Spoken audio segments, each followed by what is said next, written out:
At the end of January 2012, Zhu Yufu attracted worldwide attention when a Chinese court convicted him of inciting subversion because he had written a short poem entitled "It's Time."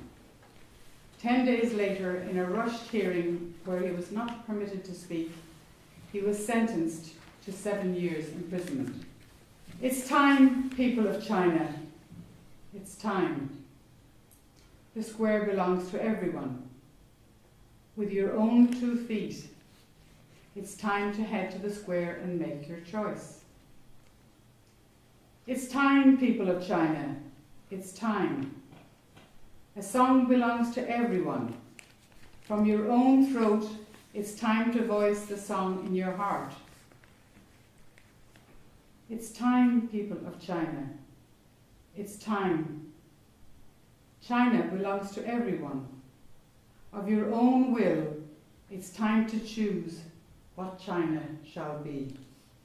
Muharrem Erbai is an internationally renowned human rights lawyer who has represented a number of individuals in front of the European Court of Human Rights. He is also Vice President of Turkey's Human Rights Association, IHD, where he leads the branch in Diyarbakir province. The following is an extract from a letter he wrote in July of this year from behind the prison walls of D-type high-security prison Diyarbakir in Turkey. The piece is going to be read by Brian Keegan. My time in prison has given me the chance to see life anew. I want to tell you how I have experienced the 4 seasons from behind these bars. Autumn. In the morning, as I reach over the barbed wire crowding the cell, this wall 6 or 7 meters in height, the sun as it passes briefly through our ventilation system and away again, sound of the sparrows that perch on the wire and fly off with the crumbs of bread we toss, the squawking of the doves overhead, the sky stained a cold and faded blue, the wind that howls and carries dry fragments of grass through the ventilation. All worked the ache of loneliness finally and deeply into me. We lost our freedom for seeking justice and liberty for others, and now we are the ones seeking justice for ourselves. As said in the stories, fables and books and tablets of the East, our last word is for you, dear reader. If we are not free, you are not free. If you are not free, nor are we. Lydia Cacho Rivera is an award-winning author, journalist and women's rights activist.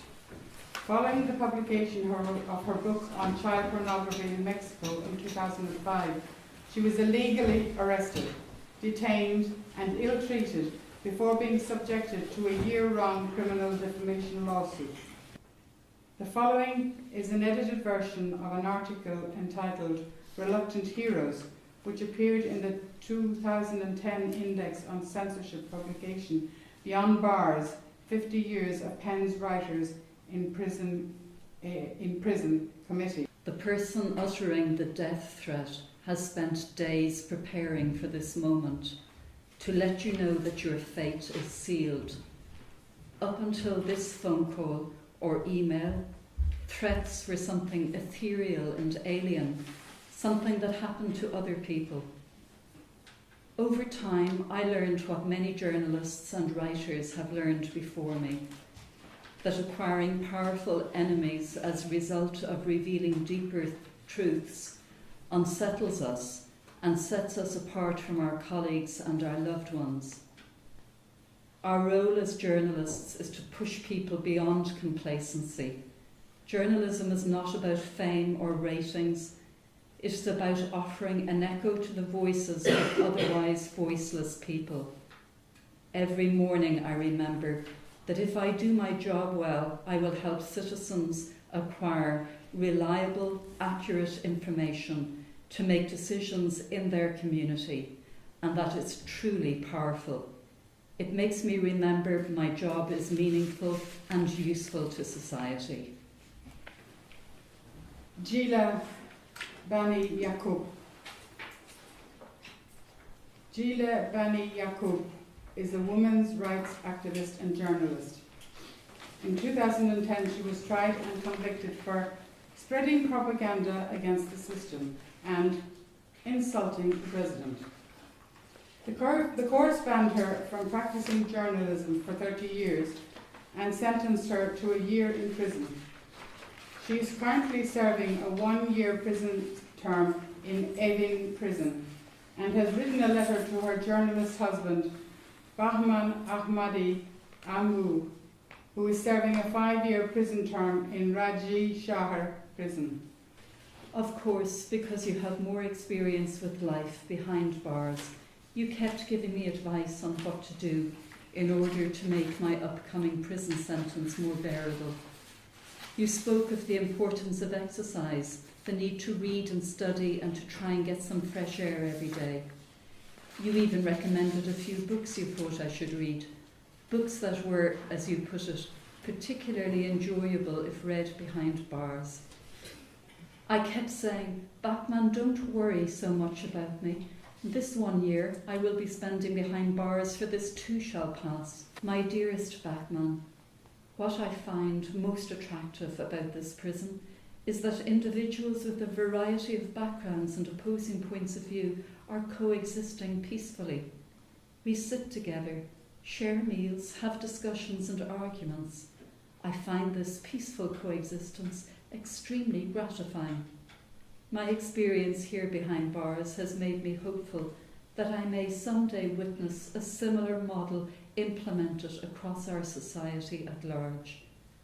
I look forward to the day when men and women with a variety of political and religious beliefs live together without the need to eliminate one another or become enemies as a result of their differences of opinion, religion, or political ideologies.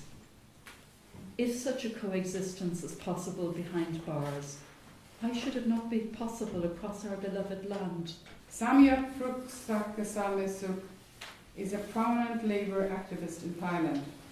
He is the editor of Voice of the Oppressed, Voice of Thaksin magazine, and is affiliated with the Democratic Alliance of Trade Unions. He has been in detention since April 2011 on charges of lèse-majesté, the crime of insulting the monarchy of Thailand, and denied bail. If I were a criminal or a murderer who had caused someone to die, or had stolen from others, or had committed a grave immoral act, then I would have deserved such punishment, as I had committed offence, or had caused trouble to others. But I have simply been performing my role as a media person, expressing my views independently, spreading the truth, and criticising society and politics as much as my basic freedom allows. I have utilised my profession as a journalist independently, hoping to help advance our society and promote equality and help my people attain well-being. I will not be the last victim, as long as we are still trapped under the rule which is essentially a dictatorship, but is portrayed as a democracy to the world. I shall fight for freedom until my last breath. I am willing to give up my freedom, but certainly not my humanity. Elena Milashina is a leading correspondent for the prominent Russian publication Novaya Gazeta. She remains one of the very few journalists in Russia who are willing to continue to cover the situations in the North Caucasus, and she also works to expose corruption and abuses committed by Russian law enforcement. The following is an extract of an article that Elena wrote for the Committee to Protect Journalists in 2011 about the reign of impunity in the beating of fellow Russian journalist Oleg Kashin. His injuries were so severe that doctors medically induced a coma for 2 weeks. This barbaric act shocked Russia's journalist community. The beating symbolised an attack on journalism itself. Perhaps this is the reason why, for the first time in a long time, journalists from various, often competing publications came together in solidarity in the aftermath of the incident. They held a sustained vigil in front of the Interior Ministry in Moscow and a demonstration calling for better protection of journalists.